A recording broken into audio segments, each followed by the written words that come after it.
LT talaga yung abangan sa dulo ng video na yan. Hindi na nakakatawa. Ano daw? Teka, baka kilala mo lang ako at lagi kang nanonood pero hindi ka pala nakapalo sa page. I-follow mo na yan. Isa lang eh. At para naman sa mga bago lang, ang ginagawa po nating content tuwing 9 PM ay 1 game per day.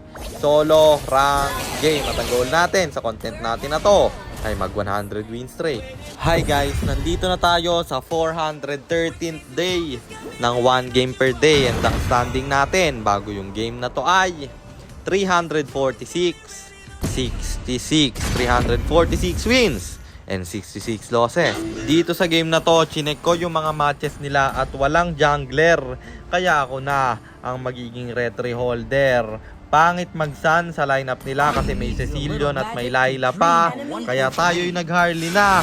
Kasi sa 4 na pinik nila, counter tong Harley ko. So ayun, nandito na tayo sa pang-413 araw ng isang game kada araw. Digmaan na! Diretso na tayo sa first turtle. Walang nangyaring clash kasi nung early game kaya dito agad magbabakbakan. Retry ang magaganap. Ako ang makakakuha at i-invade pa kami. Nahuli ko pa yung joy nila. Mabibigyan siya. Nakuha ko na yung turtle, pati yung blue buff niya, tapos namatay pa siya. Sabay diretso sa baba, Argus sumalo ng ultimate ko. At syempre babasag tayo. Dumepensa yung Hanzo kaya ako'y nag-out na. At diretso sa second turtle. Bakbaka na naman to. Ang problema masyado silang marami kaya ni-reset ko. Binigyan ko yung joy at ang lala. Nabuhay pa. 25 HP yung natira. At ako pa nga yung napasama. Dahil dun sa pagkamatay ko ay libre nilang nakuha yung turtle. Pero kilala nyo naman ako, di tayo papayag na walang bawi. Kaya dumiretso ako sa gitna. At babasagin ko sana yung Tori nila. Pero palagi yung Hanzo guys eh. At yung joy na nga lang ng aking binigyan. Alam nyo kung bakit nasabi kong pa-epal? Kinukuha niya lahat ng buff ko guys. Tapos tuwing magpupush ako, nandun siya. Ngayon babawian ko. Ayan, saluhin mo ultimate ko. Pati na yung TP. Nag-sprint pa si tropa. At diretso sa baba, kami babasag ng Bruno. Walang dumepensa. Kaya libre namin nakuha yung Tori na yun. At pumalag pa siya mag-isa.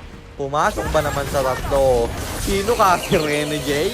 Tapos diretso sa third turtle na aming binurse. Di na kumontes yung kalaban kaya libre namin yung nakuha.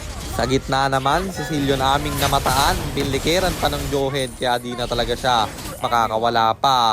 At dito sa top pulahan yung joy nila. Kaya pinasok ko na aking siyang inabutan. Nahuli tayo ng Argus. Buti na lang, masyadong matulin yung Harley.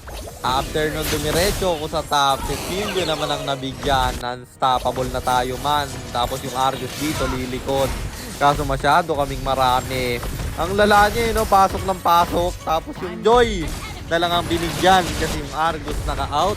Kulang sila ng 3. Irerekta na nga ba namin to? Siyempre hindi. Kasi pa-up yung Lord at pabuhay na rin yung mga kalaban. Hindi umabot yung retry holder nila. Kaya naman yung Lord, libre naming nakuha. At amin ang tatapusin kasi inubos ng Bruno yung kalaban. Mapapasprint pa yung Hanzo. Tapos yung Lord papasok na. Magta-tower lock na ako at wala na silang magagawa pa. Kaya tapos ang laban at panalo na naman tayo. Kaya ang standing na natin ay 347, 66, 347 wins and 66 losses. At Mythical Honor 39 stars na tayo. 9 win streak na rin, kaya 91 na lang ay 100 win streak na. At wala tayong sasaguting tanong kasi nagpasikat lang yung pinili nating comment. Ayus-ayusan nyo naman yung mga comment nyo guys. Pipili ako ng pinakamagandang tanong. Ganda-gandahan nyo naman kasi, isa lang eh. At yun lang, sana meron kayo natutunan sa content natin na to. At kung meron man, pakishare lang.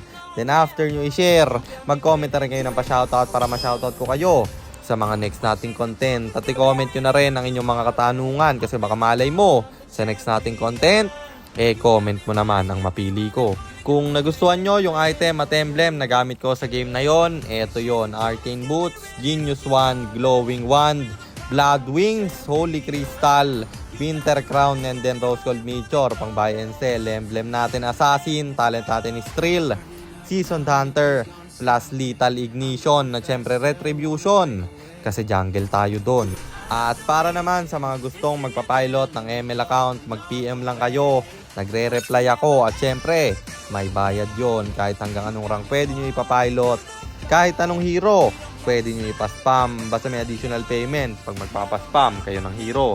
At yun lang guys, sana nag-enjoy kayo sa content natin na to. At shoutout sa iyo, Jenna Tolls, kay Dave Esin, kay Albert Aguirre, kay John Louis Zonyo Kabigting, at kay Bricks. Yan, maraming salamat sa inyong suporta. Ingat kayo palagi. God bless. Paalam!